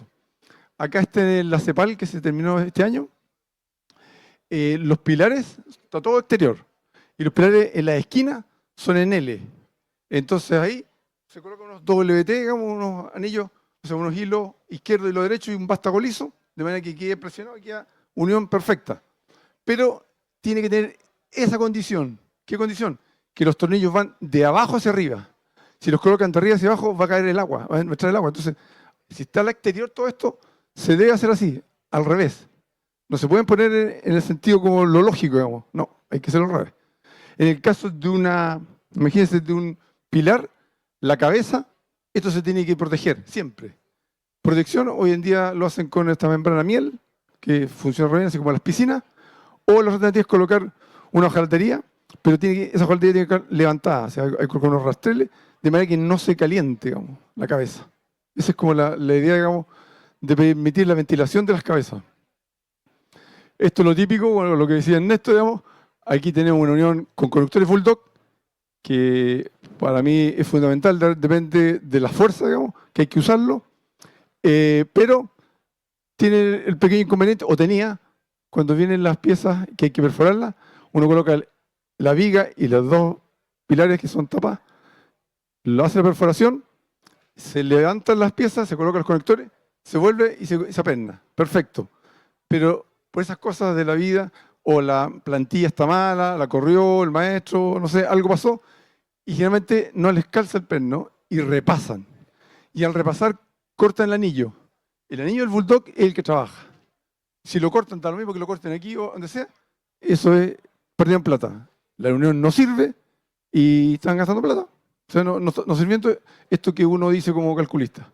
Y lo otro ya es más creativo, cuando hay gente que el maestro quiere hacer un vaciado, digamos. Claro, y estos conectores son de Inca, tiene que hincarse el diente. Entonces, en este caso, es una cosa que algunas veces la gente, para hacerlo mejor, lo deja más bonito estéticamente, pero no sirve de nada. Esto ya es lo máximo, esto es lo máximo. El desorden en obra es fundamental, digamos. O sea, usted no puede hacer, construir en madera así no está permitido. O sea, eso indica la cantidad de errores que pueden tener. Y un error grande, motosierra nunca se puede usar en madera. Hay otras maquinarias para los cortes que sean relativamente delgados, digamos, y que calce la placa. Cuando hace con motosierra, como tiene dientes muy distanciados, genera un ancho, digamos, muy alto. Uno coloca el perno, aprieta y se hunde la madera hasta chocar con el metal. Y eso genera microfisura, por lo tanto la unión no sirve o puede fallar en un tiempo. Eso es fundamental verlo. ¿Esto para qué decir? Aquí da lo mismo los cables porque se van a salir, pero no permitieron colocar dos pernos, esa unión de momento, porque ya estaba la longitudinal. Eso es un error, digamos, de maestro o de lo que sea, del constructor o del que está a cargo, el ingeniero a cargo de la obra, pero hay un problemita. Y esto está bien, pero esto es una unión que está de más. Este herraje está de más. No lo quiero decir de dónde está, pero bueno, lo vamos a decir en la escuela católica. No leyeron los planos y colocaron ese herraje. Y eso es como hay que darle ahora la idea de que sea una lámpara, algo que va justo en la escalera, digamos, está en el segundo piso, en el tercero, no me acuerdo, en el cuarto, en que esto, digamos, quedó y ya no se puede desarmar. Hay que desarmar el edificio. Entonces no es imposible, quedó ahí. Es un error de montaje o de lectura. Y esto pasa habitualmente cuando uno tiene un herraje interior y se sobresale porque los ángulos no están bien hechos, quieren sacarlo con la galleta o con la medida angular y tiene una cantidad de chispa que puede quemar la viga. Y lo otro, que podría eventualmente el acero calentarse y descomponer el adhesivo de la madera laminada o de la viga laminada. Así que también no está permitido. En caso de CLT estructural, por ejemplo, en este caso de un CLT estructural de un baño, está prohibido hacer el calado. Sacamos la primera capa, las capas que son las estructurales, las estamos sacando, entonces eso no está permitido. Se debe hacer esto, unos rastreles, que queda el espacio para poder colocar cañería o algún tipo de cable, lo que quieran. Ahora vamos a ver los proyectos de futuro que estamos haciendo hoy en día en la oficina. Son dos. Este es uno, son 4 edificios de estos. Este es el proyecto que nos llegó a nosotros. Aquí está el modelo, está perfecto, funcionaba bien, todo lo que quieran, pero en la oficina quedamos ahí dándonos vueltas, no suena tan bien. Y esto efectivamente está en un factor de seguridad, imagínense, el 92. Es un riesgo, digamos, a futuro, entonces le preferimos decir al arquitecto que si lo podíamos hacer con el primer piso de hormigón. Así que esa fue la alternativa. Ahí está la alternativa de hormigón. Se modeló, no tiene problema. Solo que ahora quiero saber el costo que significa hacer un muro hormigón en CLT. En CLT, los muros implica aumentar la cabeza de los... Estos son el muro, la planta, y esto es la cabeza que se tiene que aumentar para recibir, ¿cierto?, el perno anclaje y tener el cono de tracción que pueda resistir esa unión. O sea, ese es el cambio, digamos. Colocamos hormigón, pero hay que ensanchar. En fundaciones pasa lo mismo. fundaciones uno calcula, ahí van a ver ustedes en el siguiente proyecto, que calcula una fundación de, qué sé yo, 60 y se tiene que hacer 80 por la colocación de los pernos de anclaje. Bueno, esta es la losa típica, digamos, donde están los hold down y los de corte. Aquí tenemos para 7 toneladas, uno puede usar cualquiera de estos 3 tipos, son de línea, cualquiera de estos funciona. Estos son los planos que hizo Laverito, que está aquí, que es arquitecto, digamos, por eso están así de bonitos. Este es el solo herraje de línea para 3,8 toneladas, bueno, son estos 3 tipos que se pueden usar. Un herraje, digamos, de corte, en este caso era a 60 centímetros, va a depender del corte por el metro lineal. Y lo importante aquí, cada uno de ellos tiene que estar en el plano informado. CLT, o están los hold down, y aquí en esta zona donde están los mayores cortes, las mayores tracciones. En esta zona y ahí cerca de un baño, que era interior. Entonces lo que se hizo, se tiene que diseñar un herraje. Creo que este eran 18 toneladas, por eso lleva 6 pernos, me parece, 6 pernos con correctores Bulldog de 95. Y aquí está, digamos, unas aletitas, que son la resistencia que tiene, digamos, para la tracción. Y aquí está la losa que está con el muro, llega al muro, no llega por entre. Y hay un herrajito diseñado también a mano. Cuando tenemos tracciones de 15 toneladas o así, esta es otra alternativa. Se coloca, pero en este caso queremos coincidir el eje del CLT del muro coincide con el eje del muro de madera, de hormigón. Para respetar eso hay que hacer una especie de zigzag. El hormigón no funciona, o sea, el fierro no funciona, entonces hay que colocarle una platina aquí, una placa, al medio, para que traspase, digamos, la carga. Y tiene 100 milímetros, y tiene 60, creo. Esos son los casos. Y este es el caso en que yo no respeto, sino que iba con un gap de 30 milímetros. Y aquí quedo yo desfasado un poco, pero tengo la posibilidad de hacer lo mismo con una cartela aquí, pero esto es para interiores, esto tiene 60 milímetros. El interior máximo arquitectura me da 60 milímetros, porque hay una aislación que se entonces, por lo tanto, se tuvo que hacer este herraje, digamos, con 60 milímetros, que va a quedar tapado finalmente. Y este es el último proyecto que estamos haciendo, o sea que ya se terminó, es un polideportivo, un gimnasio, o sea, un auditorio, y esta U, la gloriosa U, dividida en 4 o en 5 partes para los efectos sísmicos.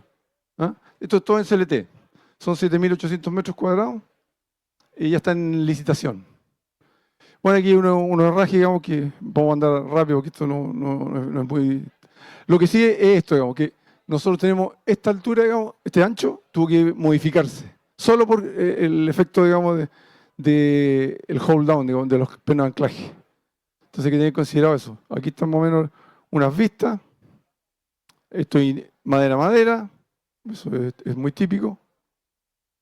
Y lo último es, cuando nosotros tenemos losa, aquí tenemos el análisis, digamos, de axial, y tenemos losa, claro, hay efectos que dan en el sentido longitudinal, en el sentido de donde está la fibra de la losa, y en el sentido transversal.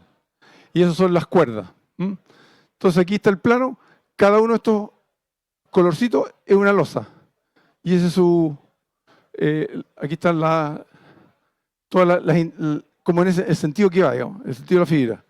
Y estas que son aquí son las cuerdas, y estos son estos numeritos aquí, esos son las canales, que van en la continuidad en el mismo sentido de la fibra.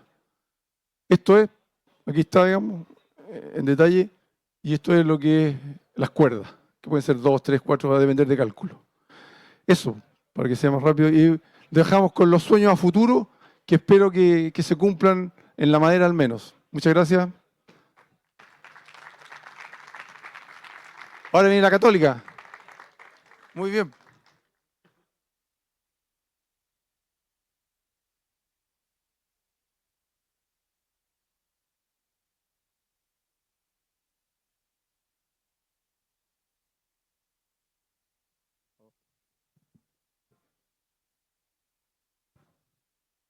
Hola a todos, muy buenas tardes. Primero que todo les doy las gracias por venir. Vamos a hacer una pequeña presentación sobre el desafío estructural que fue la madera en el estadio San Carlos de Apoquindo, ahora llamado Claro Arena. Primero una pequeña introducción, nosotros somos Esperan Ingenieros, una oficina con 30 años de experiencia, principalmente trabajábamos en estructuras de hormigón y acero, también somos revisores estructurales, hoy en día nos estamos dedicando principalmente a la industrialización desde el diseño, es decir, optimizar un poquito recursos desde la parte que se diseña, que es lo que nos corresponde, ¿verdad? En este caso vamos a ver el caso del Estadio Claro Arena desde el punto de vista de nosotros que fuimos los revisores estructurales.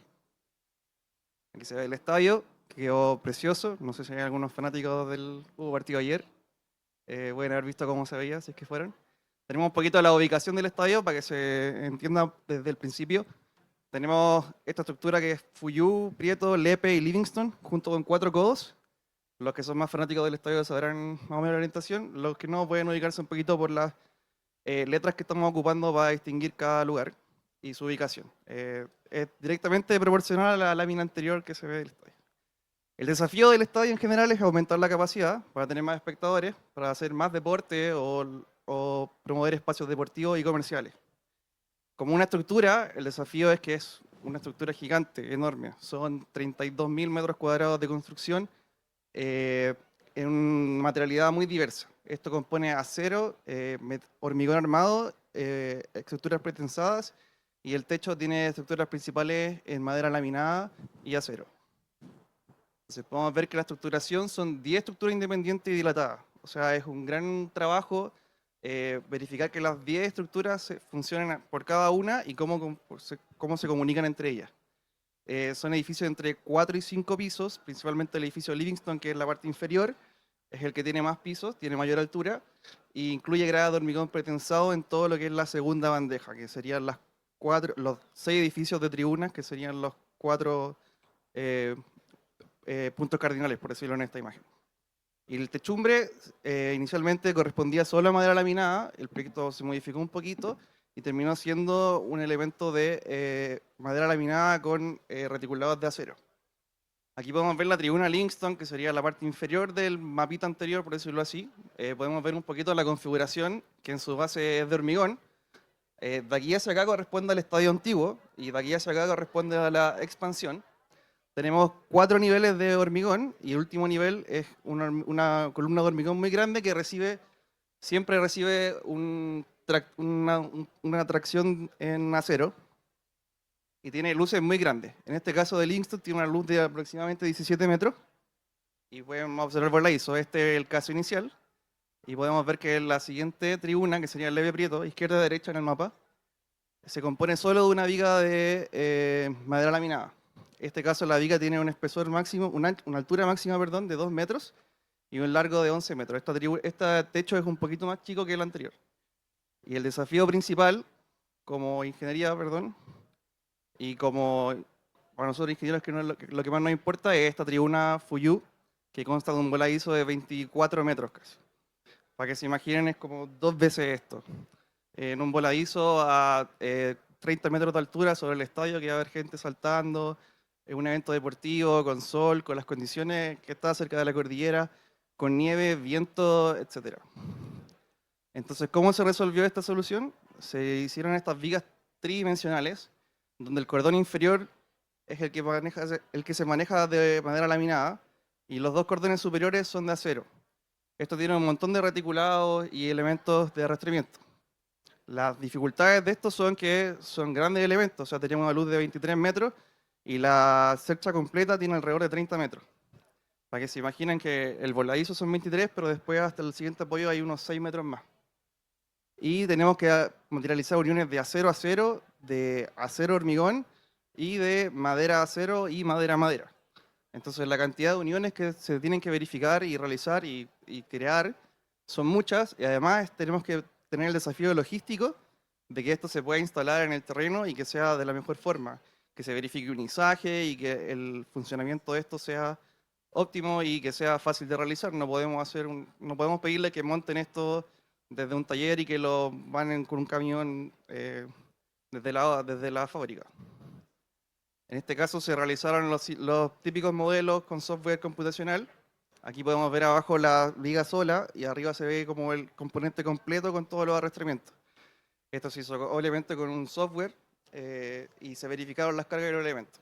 Esto tiene componentes verticales de viento y nieve y también tiene elementos laterales sismos. Tiene muchos arrestamientos y tiene muchas cargas adicionales que no son comunes del diseño, como es la pasarela que está frontal, tiene unos paneles solares arriba. Entenderán que es todo un desafío ver que todos estos lugares también tienen tránsito de personas y que tenemos que siempre estar dispuestos a que esto funcione de la mejor manera por la ocupación que tiene este recinto. Y lo más importante es que la madera la madera por lo general, la de grado A, no es certificada mecánicamente. Nosotros pedimos que se certificara mecánicamente para poder tener la confianza de que esto va a funcionar. La parte más estricta se las dejo con Minor. Buenas tardes, me presento, mi nombre es Minor Salinas, soy ingeniero de proyectos, jefe de proyecto en Esperer hace un tiempo ya. Y bueno, como oficina y a nivel personal fue súper enriquecedor participar de este proyecto. Junto a Greco revisamos el estadio y yo en particular revisé los elementos de madera laminada, ¿ya? Esta es una elevación típica de la cubierta de Fuyu, que a diferencia de las otras dos cubiertas del Epi Prieto que fueron materializadas únicamente en madera laminada, en este caso se optó por una solución mixta, como indicó Greco, donde el cordón inferior es madera laminada y los diagonales montantes y el cordón superior fue en estructura metálica, ¿ya?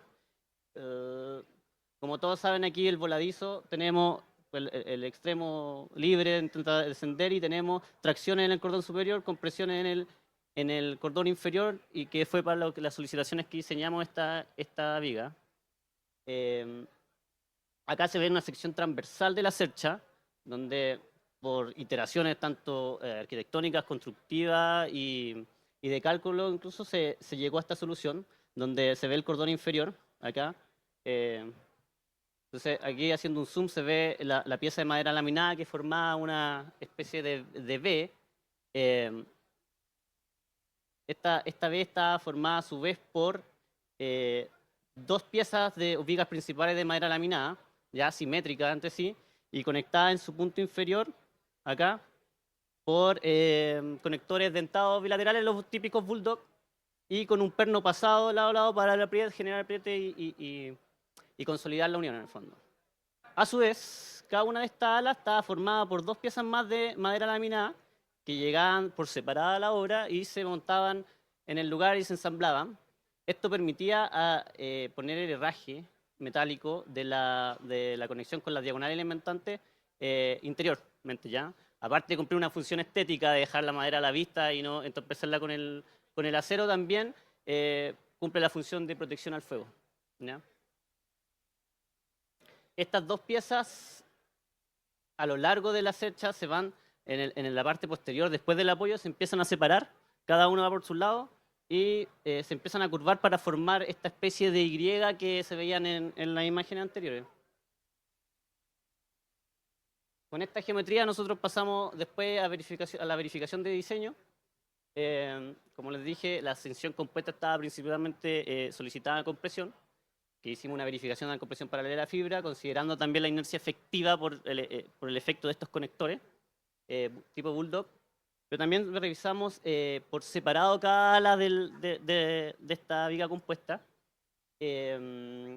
Y como tuvimos que descomponer esta compresión en los ejes, porque la compresión era en el eje principal de la viga compuesta, al descomponerlo en el ala, en el fondo aparecieron efectos de flexión biaxial, ¿ya? En la viga, y tuvimos que verificar que se cumpliera el factor de utilización considerando la interacción entre flexión y compresión. Verificamos también obviamente el tramo curvo que tenía una curvatura aproximada de un radio de giro de 5 metros.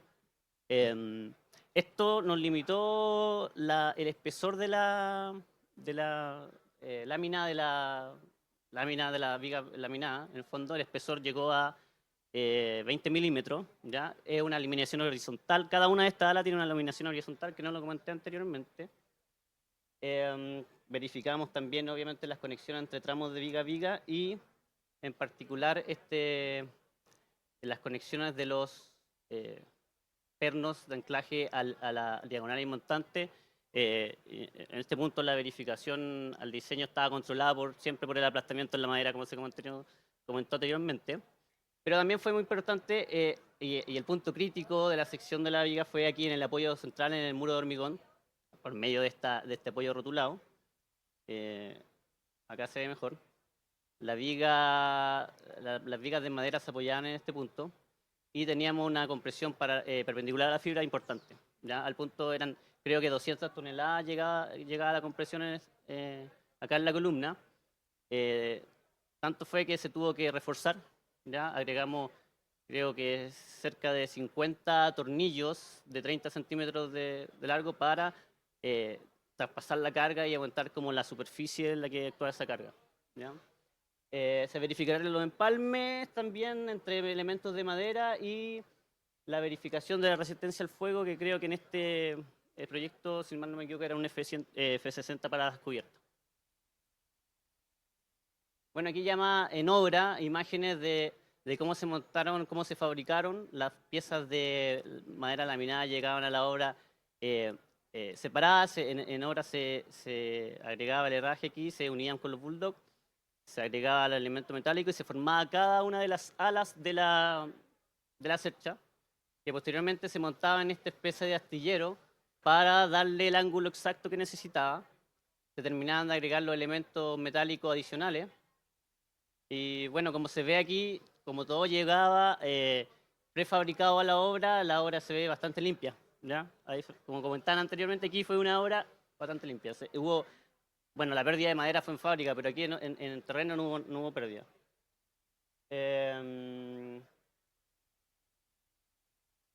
Aquí otras imágenes. Este es el soporte principal de la viga, de la cercha.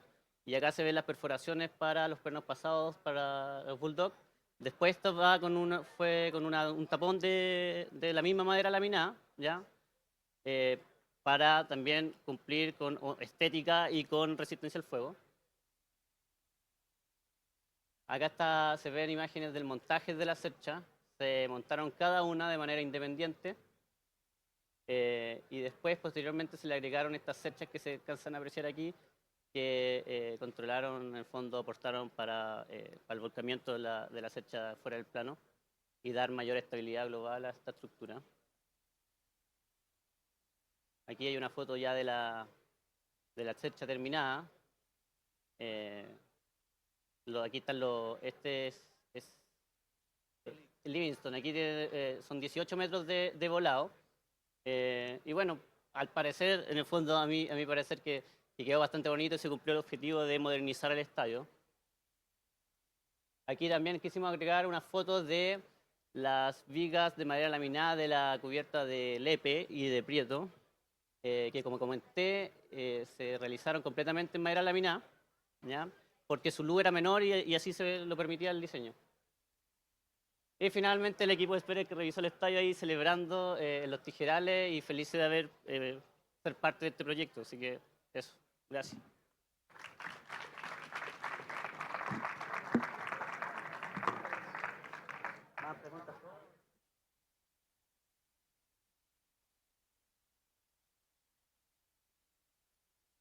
¿Alguien tiene alguna pregunta para esta última exposición? ¿No? De momento nadie. ¿Quedó todo claro? Parece a esta hora, ¿o no?